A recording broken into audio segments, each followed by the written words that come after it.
Assalamualaikum warahmatullahi wabarakatuh. Nama saya Fair Adriani dengan NIM 2289230032 akan menjelaskan tentang evaluasi pembelajaran. Yang pertama ada teori-teori pembelajaran. Apa sih teori-teori pembelajaran itu? Oke, next. Kita simak ya. Yang pertama ada pengertian teori behavioristik. Teori belajar behavioristik mengutamakan terbentuknya perilaku yang dihasilkan dari proses belajar. Menurut teori behavioristik, seseorang akan dianggap telah belajar ketika sudah menunjukkan perubahan perilaku. Dari teori ini juga, proses pembelajaran dapat diartikan sebagai stimulus dan respon. Penerapan teori behavioristik dalam pembelajaran. Pertama, mengadakan penilaian dengan poin, memperbanyak latihan soal, memberikan hadiah atau reward.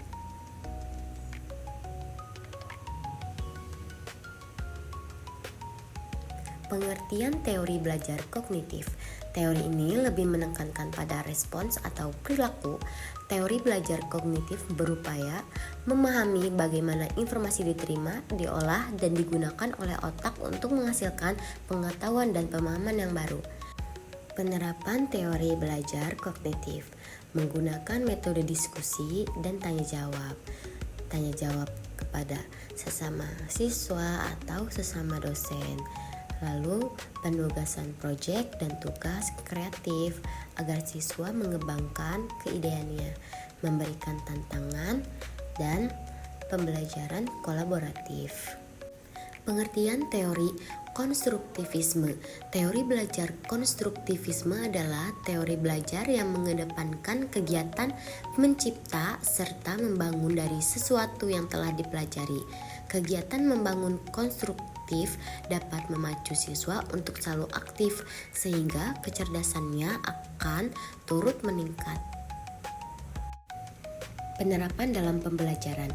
Pelajar didorong menjadi subjek yang aktif, mengelola informasi yang diperoleh. Proses belajar berlangsung berkelanjutan dan terus membangun ilmu dan pengetahuan yang sudah ada sebelumnya. Pelajar melakukan refleksi dari berbagai pengetahuan yang telah ia dapatkan. Bersama guru, pelajar ikut berpartisipasi mengembangkan proses pembelajaran untuk mencapai level tertentu. Pengertian teori humanistik. Sesuai namanya, teori humanistik adalah sebuah teori untuk pendekatan belajar yang lebih humanis atau manusiawi. Bukan semata-mata karena teori lain tidak manusiawi, melainkan teori ini untuk memberikan sebuah proses pengalaman belajar yang relevan dengan murid yang bersangkutan. Penerapan dalam pembelajaran. Penting bagi pengajar ataupun guru untuk memahami ciri dan karakter murid yang akan diajarkan.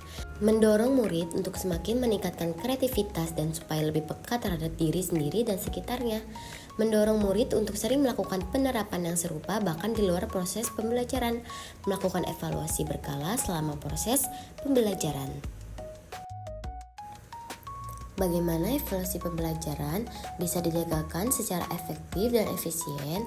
Pertama, ada perencanaan evaluasi. Yang kedua, pelaksanaan evaluasi. Karakteristik evaluasi pembelajaran.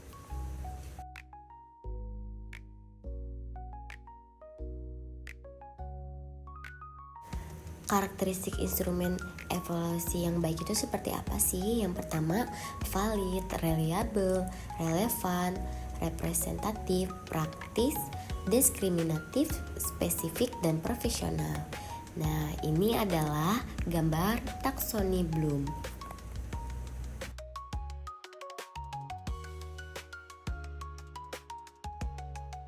Nah, tahapan taksoni Bloom itu ada ingat. Ini level paling mendasar dari taksonomi Bloom yang awalnya disebut pengetahuan. Kedua ada memahami. Peserta didik melangkah lebih jauh mulai memahami dan mensintesis informasi. Yang ketiga ada terapan. Sebelumnya disebut aplikasi. Level ini melibatkan penerapan informasi yang dipelajari ke tahap selanjutnya. keempat ada analisis. Peserta didik menguraikan materi sepotong demi sepotong, memeriksa bagaimana setiap bagian berhubungan dengan bagian lainnya. Selanjutnya ada evaluasi. Peserta didik dapat menilai dan mengevaluasi nilai informasi melalui kritik atau penyelidikannya. Yang terakhir ada membuat. Tingkat terakhir taksonomi Bloom adalah kreasi atau membuat. Awalnya disebut evaluasi. Ini adalah tingkat di mana peserta didik dapat mensintesiskan pengetahuan yang ada untuk menghasilkan konsep dan ide mereka sendiri.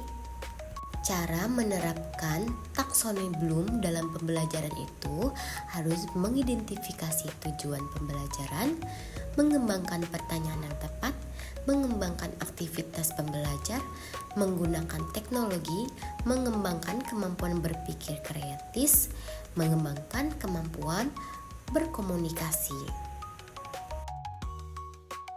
Nah, manfaat taksonomi Bloom dalam pembelajaran itu meningkatkan kualitas tujuan pembelajaran, mengembangkan kemampuan berpikir kritis, dan mengembangkan kemampuan berpikir kreatif. Selanjutnya ada evaluasi pembelajaran. Apa sih evaluasi pembelajaran itu? Oke, next.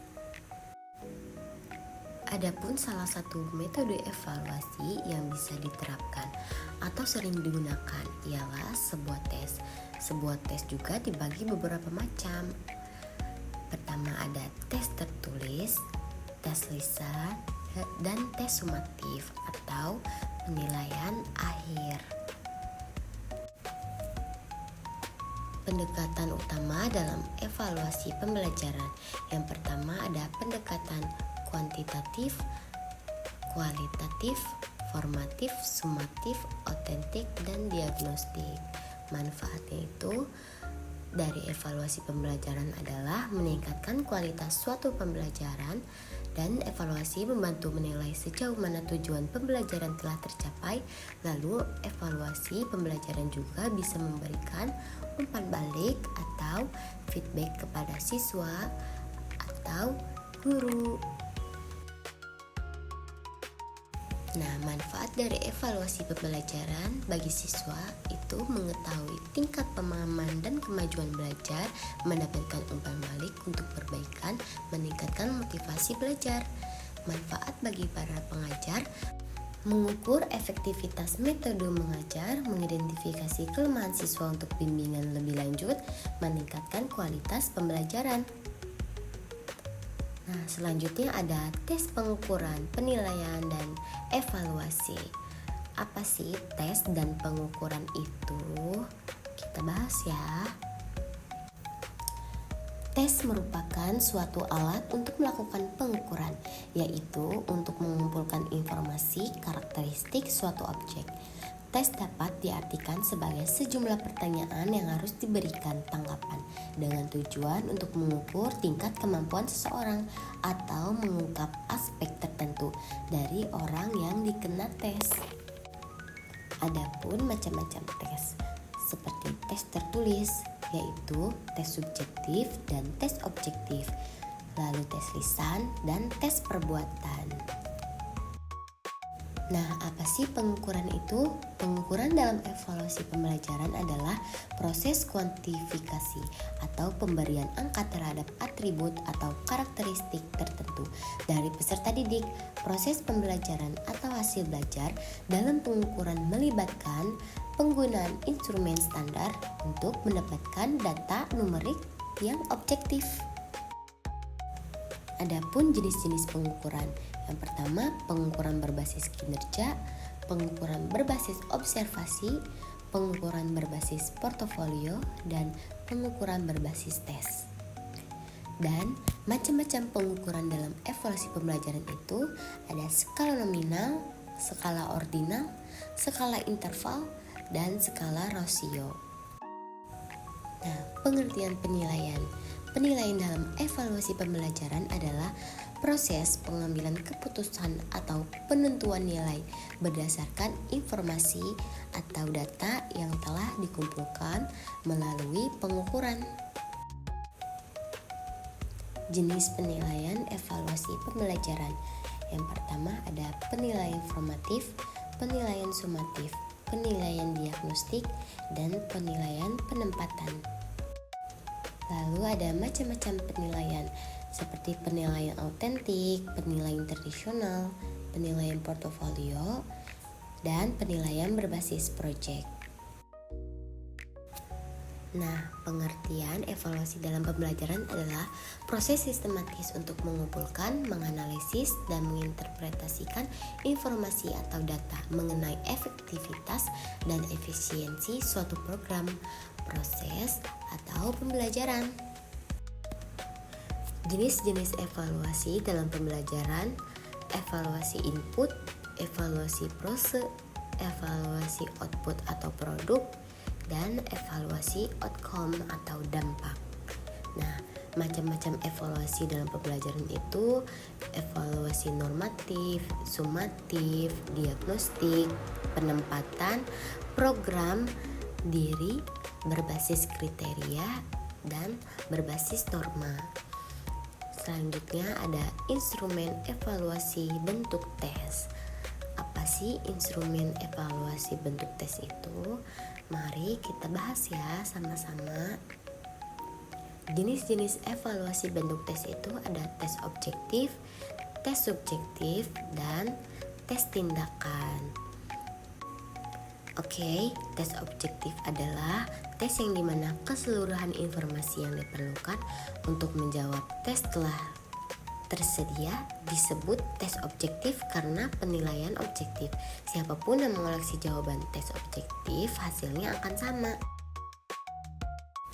Adapun contoh-contoh tes, yang pertama ada tes benar atau salah, tes pilihan ganda, tes mencocokkan, tes mengisi kalimat yang belum lengkap. Ada tes subjektif. Tes subjektif adalah jenis tes yang menuntut jawaban berupa uraian panjang, biasanya dalam bentuk esai. Tes ini mengukur kemampuan berpikir kritis dan analisis, serta pemahaman mendalam bagi siswa dan siswi dengan penilaian yang lebih terbuka dan sesuai pemikiran siswa.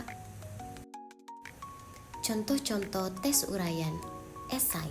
Yang pertama, tes uraian bebas, tes uraian terbatas, tes uraian objektif, dan tes uraian non-objektif. Lalu ada tes tindakan. Adalah suatu bentuk tes yang peserta didiknya diminta untuk melakukan kegiatan khusus di bawah pengawasan penguji yang akan mengobservasi penampilan dan membuat keputusan tentang kualitas hasil belajar yang didemonstrasikan. Lalu ada instrumen evaluasi bentuk non-tes. Apa sih instrumen evaluasi bentuk non-tes itu? Yuk kita bahas. Nah, pengertian instrumen non-tes. Instrumen non-tes dapat diartikan sebagai alat untuk mengubah data dengan tindakan menggunakan bentuk tes, melainkan bentuk skala bertingkat atau rating scale, dan kuesioner, daftar cocok, wawancara, dan pengamatan. Ada jenis-jenis instrumen evaluasi bentuk non-tes, yaitu skala bertingkat, kuesioner, daftar cocok, wawancara, pengamatan, dan riwayat hidup.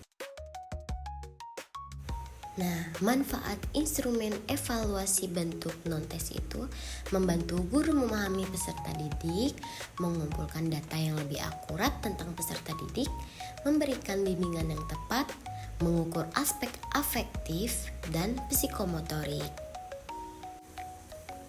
Fungsi instrumen evaluasi bentuk non-tes itu memberikan gambaran holistik, mendukung pembelajaran individualisasi, motivasi siswa, mengidentifikasi kekuatan dan kelemahan. Selanjutnya ada penilaian berbasis kelas. Apa sih penilaian berbasis kelas itu yang kalian tahu? Yuk kita bahas yuk. Pengertian penilaian berbasis kelas atau bisa disebut PBK merupakan penilaian yang dilakukan oleh guru dalam rangka proses pembelajaran di dalam kelas. Nah, tujuan penilaian berbasis kelas itu untuk penelusuran, pengecekan, penilaian, dan penyimpulan. Fungsi penilaian berbasis kelas atau PBK bagi guru menerapkan berbagai metode dan media, alat, sumber belajar, dan sejenisnya untuk mencapai kompetensi pada proses pembelajaran, membantu administrasi yang berkaitan dengan prosedur penilaian. Fungsi penilaian berbasis kelas bagi siswa itu mengaktualisasikan dengan cara mengembangkan dan mengubah tingkah laku menjadi lebih baik dan memperoleh kepuasan atas segala yang telah dikerjakan.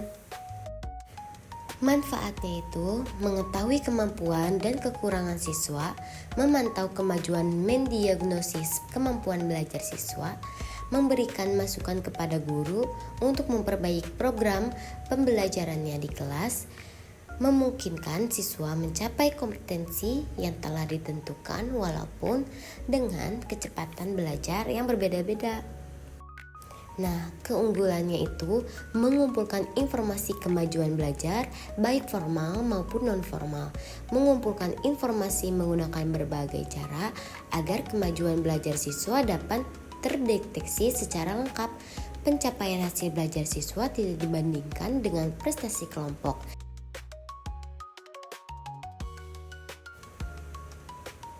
Nah, prinsip yaitu berorientasi dan kompetensi, mendidik, valid, objektif, terbuka, dan berkesinambungan. Selanjutnya macam-macam teknik, yaitu ada penugasan atau proyek, hasil kerja atau produk, tes tulis, portofolio, penilaian diri, dan untuk kerja. Lalu bentuk penilaiannya itu dapat berupa kuis, pertanyaan lisan di kelas, ulangan harian, tugas individu, ulangan kenaikan kelas, dan ujian praktek. Oke, selanjutnya ada pengukuran ranah kognitif, afektif, dan psikomotor. Kita bahas yuk. Pengukuran dalam ranah kognitif, pengukuran yang berfokus pada kemampuan intelektual atau pengetahuan peserta didik. Dalam ranah ini, pengukuran melibatkan proses mental seperti mengingat, memahami, menerapkan, menganalisis, mengevaluasi, dan terakhir yaitu menciptakan. Contoh pengukuran dalam ranah kognitif itu seperti tes tertulis, contohnya pilihan ganda atau esai. Lalu ada kuis, ujian lisan, dan tugas proyek. Nah, pengukuran dalam ranah afektif yaitu pengukuran yang berkaitan dengan aspek emosi, perasaan, sikap, nilai, minat, motivasi, dan karakteristik pribadi peserta didik. Cara ini lebih sulit diukur secara objektif dibandingkan kognitif. Contoh pengukuran dalam ranah afektif yaitu skala sikap, kuesioner minat, lembar observasi, penilaian diri, dan terakhir yaitu ada wawancara. Contoh pengukuran dalam ranah psikomotor yaitu tes praktik, praktik laboratorium, praktik memainkan alat musik, praktik menjahit, observasi keterampilan presentasi, dan penilaian produk atau hasil kerajinan. Tingkat-tingkat dalam ranah psikomotor yaitu ada pengamatan, persiapan, respon, keterampilan terbiasa, dan keterampilan kreatif. Analisis instrumen penilaian. Apa sih analisis instrumen penilaian itu? Analisis instrumen penilaian ialah proses evaluasi terhadap alat ukur yang digunakan untuk mengumpulkan data, dapat berupa tes atau non-tes, dalam suatu sistem penilaian untuk memastikan bahwa instrumen tersebut valid, reliable, dan sesuai dengan tujuan pengukuran. Tujuannya mengevaluasi kualitas instrumen penilaian yang digunakan, mengetahui penjelasan dari analisis instrumen penilaian secara logis dan rasional, untuk mengetahui penjelasan dari analisis instrumen penilaian secara empiris. Nah, manfaatnya itu untuk meningkatkan kualitas penilaian dan evaluasi, menghemat waktu dan biaya, dan mengembangkan kurikulum serta program pendidikan yang lebih baik. Penilaian berbasis portofolio. Apa sih penilaian berbasis portofolio itu? Yuk kita bahas lagi yuk. Yaitu merupakan penilaian berkelanjutan yang didasarkan pada kumpulan informasi yang menunjukkan perkembangan kemampuan seseorang. Penilaian berbasis portofolio juga memiliki hal penting, yaitu prinsip penilaian berbasis portofolio adalah percaya, rahasia, milik bersama, kepuasan atas diri sendiri, dan kesesuaian. Tujuan penilaian berbasis portofolio dapat menghargai perkembangan yang dialami seseorang, mendokumentasi proses pembelajaran yang berlangsung, merefleksikan kesanggupan mengambil resiko dan melakukan eksperimen, dan meningkatkan kemampuan melakukan refleksi diri. Fungsi penilaian berbasis portofolio yaitu portofolio sebagai sumber informasi, portofolio sebagai alat penilaian otentik, dan membangun percaya diri seseorang. Lalu, jenis-jenis penilaian berbasis portofolio yaitu portofolio produk, tampilan, dan dokumentasi, dan portofolio prosesnya. Nah, tahap-tahap penilaiannya itu mengidentifikasi tujuan dan fokus portofolio, mengidentifikasi pengorganisasian portofolio, mengidentifikasi isi materi umum yang akan dinilai, menggunakan portofolio dalam praktik, evaluasi pelaksanaan portofolio, dan evaluasi portofolio secara umum. Nah, kelebihan penilaian berbasis portofolio itu untuk penilaian diri, penilaian yang fleksibel, tanggung jawab bersama, membantu mengeksplorasi kreativitas, mengasah keterampilan, memudahkan proses yang ingin dituju sesuai dengan bidang yang diinginkan.